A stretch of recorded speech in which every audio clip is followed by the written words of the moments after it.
The people of Badr were such amongst the Sahaba that Rasulullah sallallahu alayhi wasallam was asked by Jibreel alayhi salam, what do you consider amongst your Sahaba? What do you consider the people of Badr? He said, the best of us. He said, similarly, the angels amongst us who participate in Badr, we regard them to be the best. So Badri Sahabi said, so-and-so, Sheikh of so-and-so status, Hazrat so-and-so. People of Badr. Two Badri Sahabis, opposites of each other. One is Nu'ayman bin Amr and one is Suwaybit bin Hamra. They were going on a journey, famous hadith. They were going on a journey and Abu Bakr Siddiq radiallahu ta'ala anhu was with them. Can you imagine a better company than these people? Two people on the right, they look this side, they see Abu Bakr radiallahu ta'ala anhu. He looks to them and he sees Sahaba of Badr. Can you get better company than that? They're traveling and they reach the outskirts of a village, and over there they camped. And there were a few other people who joined, but these were the three primary travelers. The younger Sahabi Nu'ayman, he was known by all to be a practical joker, a comedian in the Sahaba. And Rasulullah used to love him a lot. So Nu'ayman bin Amr and the person appointed, so you know when they're traveling, they keep the food. One person is appointed to keep the food, and he will be in charge of preparing it and distributing it.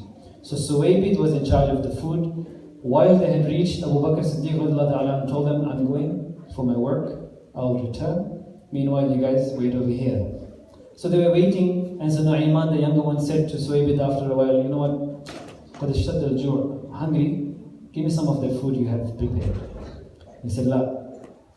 He said, it's against the rule because Hatta Yaji Abu Bakr radiallahu ta'ala. Until Abu Bakr radiallahu anhu comes, until that time I cannot open this. You see, some people are very strict on that. Even with our family and friends, we cannot open the dasarkhan until so-and-so person comes. It doesn't have to be that way. So what he said, no, until he comes, you cannot open it for you, I'm in charge. He said, listen, a few morsels here and there, it should be fine. When he comes, we'll have a meal. He said, no.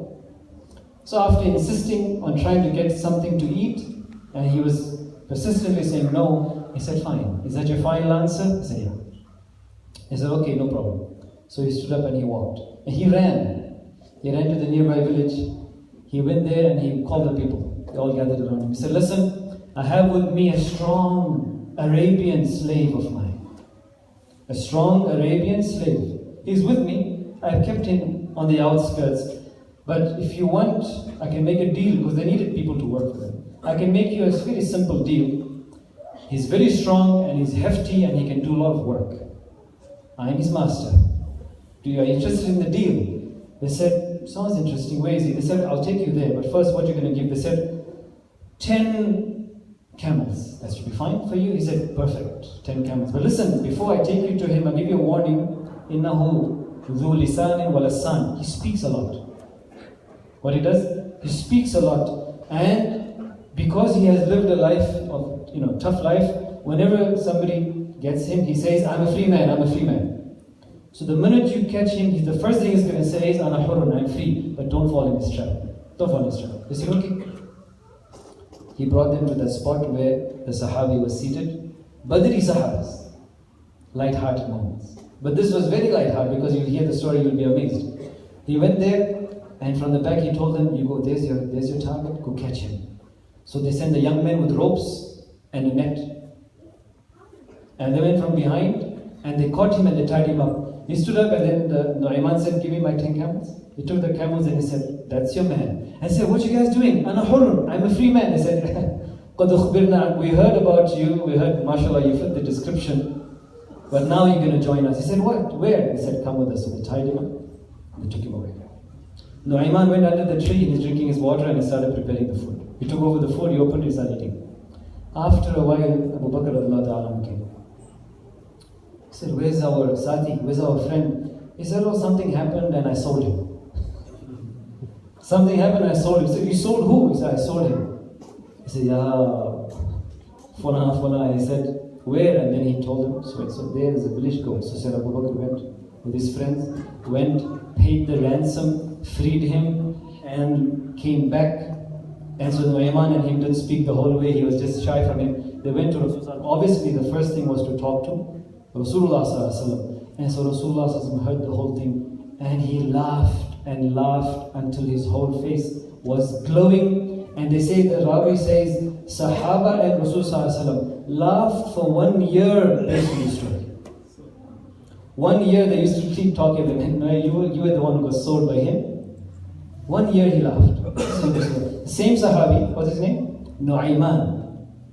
Because he was a practical joker. And very open with Rasulullah. People used to keep the distance out of respect. He was very open. Sometimes he used to go and he used to go to the stall and take different fruits and everything from the person selling, and he says, I'll pay you later. He's like, okay, when are you going to pay me? He's like, I'll pay you like in a few minutes, just follow me. So he takes all the fruits and he goes to Rasulullah and says, Ya Rasulullah, a gift for you. Gift for you. He said, Jazakallah khair. And then after that, that person comes, where's my money? He said, take it from Rasul. He has it in his hand. Such was his open nature. So one day, a Bedouin came to Medina Munawwara, Bedouin, Arabi. He came with his ride and camel. He came and he parked it, and so he parked his ride outside. He put it over there. And Sahaba like Sayyidina Hamza and Kibar of Sahaba, giants, they were seated outside, and he was also with them. You know the practical joker? Nu'ayman, he was with them. So they were living a very simple life, and they see this camel was like, really fleshy. So after a while they said, Nu'ayman, listen, we haven't eaten for a while the meat, especially camel meat. We dare you if you can go and make some provision for us. This camel, you go and take care of it. Inshallah, we'll all take the blame together. He said, I'll do it, but you're not going to mention my name to Rasulullah. I said, no, don't worry, no. You're the only one who has the guts to do it. So he went, and he took his knife right in front of them. He split it from the neck the way they used to, and as soon as he'd done that, he ran. Because he knew at that time, let them take care of the body, but he ran from there. So he ran and ran and ran until he came to a Sahabi, Miqdad radiallahu ta'ala anhu. Miqdad said, where are you going? He said, no, just hide me somewhere for a while. Just hide me somewhere. He said, okay, where? So there was a ditch, hole. He said, put me in there. So he said, okay, I'm going to jump inside. There's mud and dirt in there. He said, put me inside and cover me on the top with sand and make sure it's covered level. He said, okay, go ahead, go inside. Covered him. Afterwards, the Arabi, the owner of the camel, he was talking with who? Rasulullah, right, in the masjid. He comes out and he wants to come see, his ride is gone. Not only gone, there's blood everywhere. And he said, Ya Rasulullah, O Prophet of Allah, I finally come here after months and months, I make an appointment, and this is it. Who could have done this? Rasulullah came out and said, what happened? So he saw Hamza, his beloved uncle, and other Sahabi. He said, who done this? They said, Nu'ayman done it. Because they said, we won't tell. They said, Nu'ayman done it. He said, okay, it's him again. And then Rasulullah himself went barefoot in the direction where they said he went towards. He went there.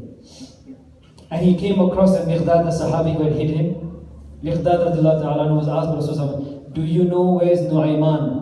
And he looked down and he was shy. He said, listen, you have to tell me where is he? He said, Ya Rasulullah, I don't know where he is. He's pointing at the spot and he says, I don't know where he is.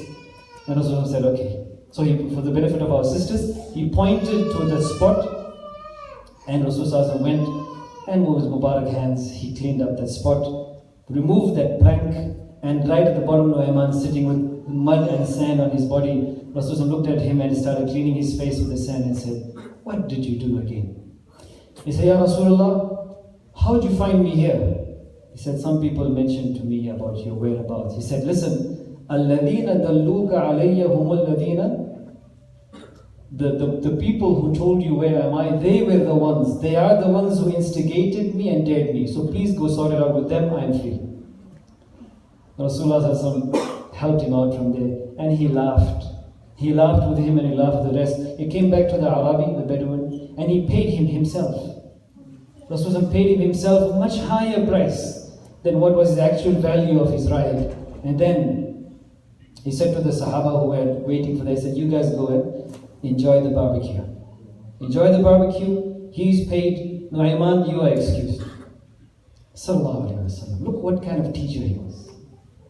The person came in the masjid, you know the story. Bala Arabiyun fil masjid. This is something for us, respected friends, how we have to be very wise in our approach in the house of Allah subhanahu wa ta'ala. People from all walks of life. They come to the masjid. This person came to the masjid and he didn't have pretension to knowledge and adab and knowing what's right and wrong. He's a Bedouin. He's an Arabi Bedouin. He comes, he needed to relieve himself.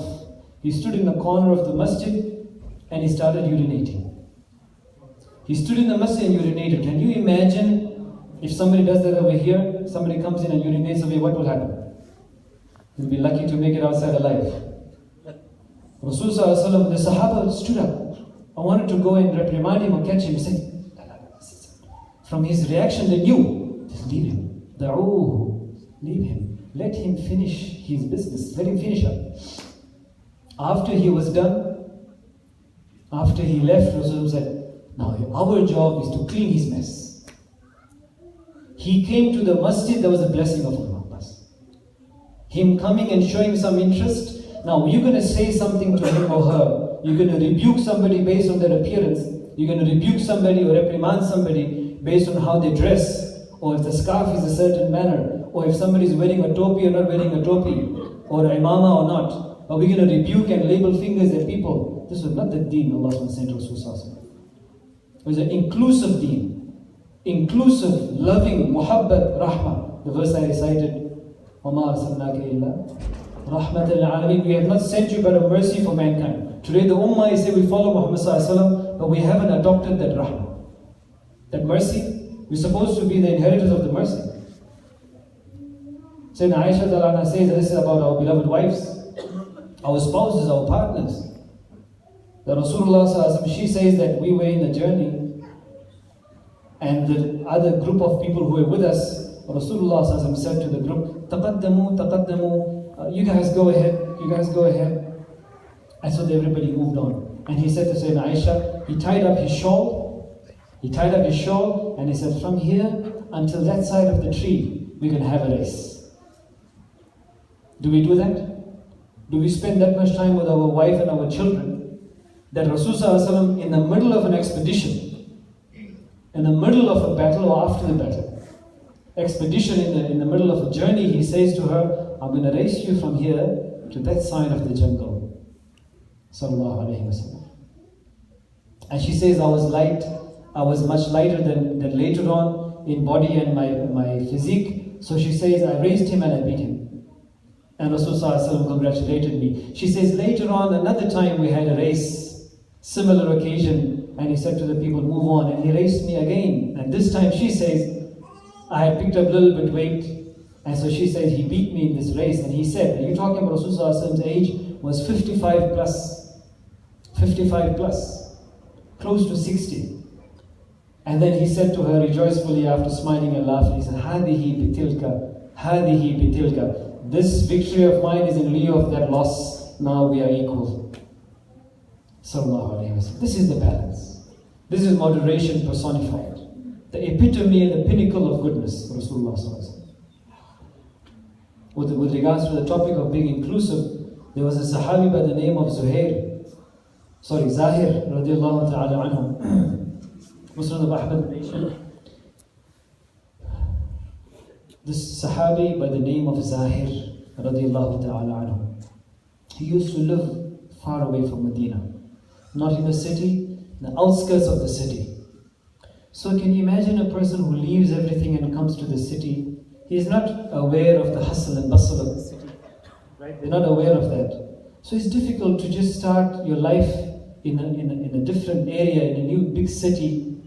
So he came to Medina Munawwara, and he used to sell. He used to bring fruits, vegetation and different things and sell, put a stall and sell in Medina Munawwara. So, on top of that, the narration goes that Wakana Damiman. The description of the Sahabi was, the specific Sahabi, he did not have beautiful features. He didn't have the best features.